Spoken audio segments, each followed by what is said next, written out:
Time and time again, I get asked what my favorite movies are.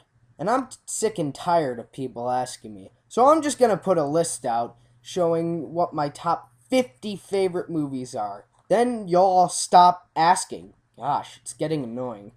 Well, a lot of you know that I like classics, so this list is gonna be filled with a lot of classic films.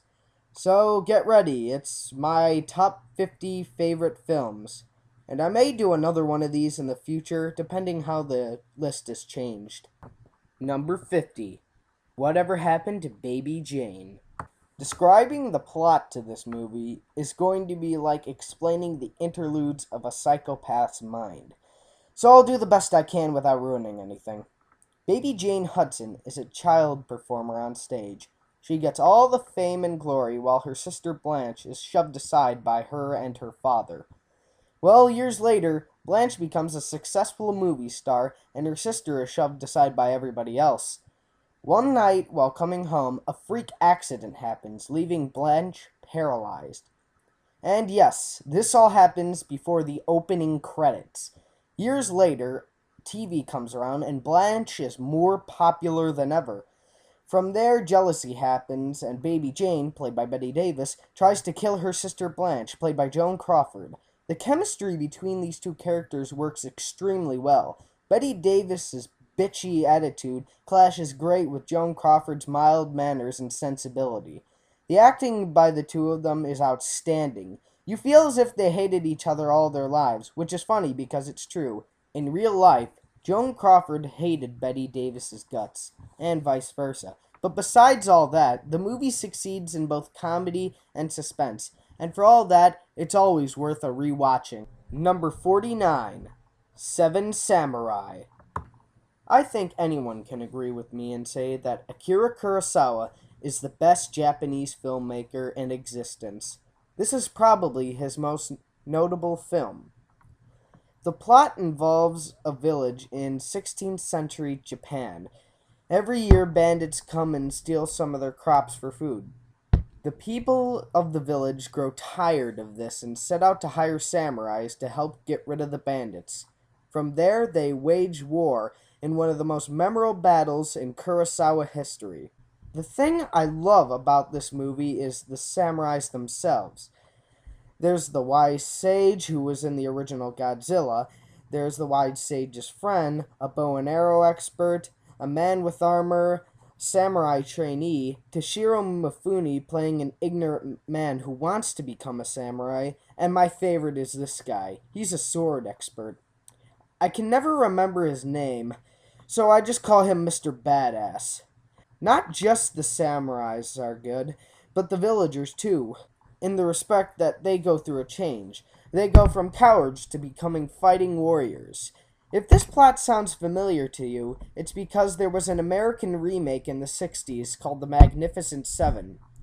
It was a Western version, and it plays out very differently, which I don't like because the changes they made I could do without. This is also proof that the original is usually better than the remake. Number 48. The Shawshank Redemption. What can I say that hasn't already been said about this movie? It's just a great friggin' movie. A man is sent to jail for a crime he didn't commit, and from there lots of stuff happens. He starts a library, he gets raped, he plays a song on the loudspeaker, and a lot of other things. The characters are instantly likable and are easy to latch on to. It's something you'd never think of to become a movie. I can honestly say the best character in the movie is Morgan Freeman. Why? Because he's Morgan Freeman. James Whitmore does a good job too. Proof that a veteran actor can still do a good job, despite his age. Even though it's a long movie, you never really notice because you're so drawn into the plot. That's about all I can say. Besides, this is a really great movie. Number 47. Singin' in the Rain. This is undoubtedly the best musical of all time. It's a timeless story of how boy met girl, and it has the best music scenes ever. Gene Kelly plays Don Lockwood, a famous silent movie actor who always stars in movies with his leading lady Lena Lamont. Both of their careers are endangered because of the invention of talking pictures. Why? Well, it's because Lena's voice sounds like a squealing mouse. Well, they have to star in a talking picture together. But the movie so far sucks. So, Don's best friend Cosmo, played by Donald O'Connor, comes up with an idea to dub over Lena's voice with Kathy Selden, played by Debbie Reynolds. I've already said I like the songs, but my favorite is Donald O'Connor in Make 'Em Laugh. The guy is a madman. He's not even dancing, he's flopping on the floor. Of course, there's others I like Good Morning and the Broadway Melody, and of course, Gene Kelly's Singin' in the Rain. Not only that, but you cannot be a human being to not like these characters. They are so funny to watch and never get old. I guess that's what they mean by the word classic. Number 46. You Can't Take It With You. It's about a house full of people who get to do whatever they want. Why? Because they can. There's a business owner who wants to buy the house, but the grandfather, played by Lionel Barrymore, won't sell. But to make things even more complicated, the business owner's son is going out with the grandfather's granddaughter. From there, it's just a series of events that I can't take the time to mention, but I will mention my favorite scene. A taxman comes over to explain to Lionel Barrymore that he hasn't paid his taxes in 20 years. Well, Lionel explains that he's against taxes. After his speech, the taxman is okay with him not paying his taxes. The way he does this is so funny that I laugh out loud every single time I see it. Undoubtedly, one of Frank Capra's best. Number 45, The Wolfman. Undoubtedly, one of the best of all the Universal classic horror films. The Wolfman gave new life to the horror genre. It gave people a reason to be afraid of the moon. Anyway, the plot concerns Larry Talbot, played by Lon Chaney Jr., who arrives back home to attend his brother's funeral. While he's there, his dad informs him that he will inherit his estate. One day, Larry meets a girl. He takes her and her friend out to get their fortune told. The teller turns into a werewolf and bites Larry. This movie established Lon Chaney Jr. as an actor in the mainstream. Earlier, he played Lenny in the 1939 version of Mice and Men, but that didn't really spark anything career-wise. He's great in this movie. When you stare at his face, you can see the torture that's going on. Not only him, but everyone else is good. Claude Rains is great as Larry's dad. Evelyn Ankers is very good as the love interest. Bela Lugosi and Maria Ouspenskaya are both great as the gypsies. It started a craze for werewolves, and after seeing this movie, you'll be able to see why. Number 44, Rocky. Sylvester Stallone defined himself as an actor in this classic about a boxer. Rocky is just your everyday guy who's nice and tough at the same time.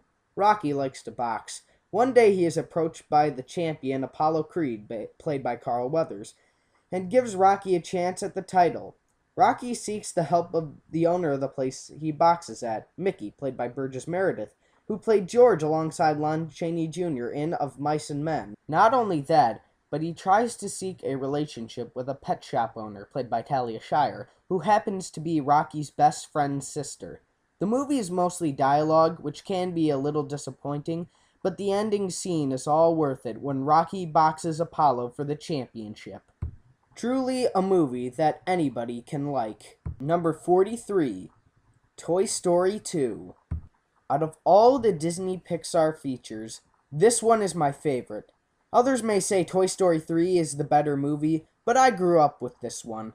It was one of the first movies I ever saw. Every time I see it, it reminds me when I had toys and I would play with them.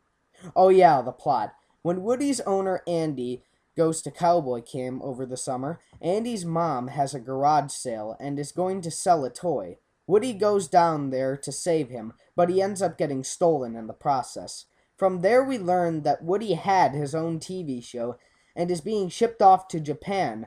Meanwhile, Buzz and the gang set out to rescue him. The humor from the first one is there, and more characters are introduced, which keeps the movie interesting. Like I said, I grew up with this movie, and I enjoy it every time I watch it. Number 42, Star Wars: The Empire Strikes Back. My favorite out of all the Star Wars movies. This one has the coolest sets out of all of them. I'm not even going to say the plot because virtually everyone knows what it's about. A war in a futuristic setting. There. The stop motion walkers at Hoth are so cool to see destroyed, and the swamp where Luke finds Yoda is so cool to look at. I remember my mom told me that my great grandmother thought this was a baseball movie. She thought it was called The Umpire Strikes Back. There is really nothing else to say. Number 41, Super 8. This is the best film I saw in theaters in 2011. It reminds me of what an adventure it is to make videos with your friends. All of my family members told me to see it as soon as they saw it. I saw it alright, on opening day. The plot involves six kids who set out to make a movie to enter a film festival. While filming, they witness a train crash and their camera films something breaking out of the train. From there, strange things start to happen. Writer-director J.J. Abrams did a great job capturing the feel of the time setting of the 80s. I feel like I'm actually there. The characters are easy to latch onto. Joe Courtney and Ellie Fanning do a great job and really sell the movie. Kyle Chandler is great in everything he's in, and this is no exception. The other kids do a great job too. JJ chose his actors carefully. If you haven't seen this movie, then go see it. Well, that's it for now. Tune in next time for part 2.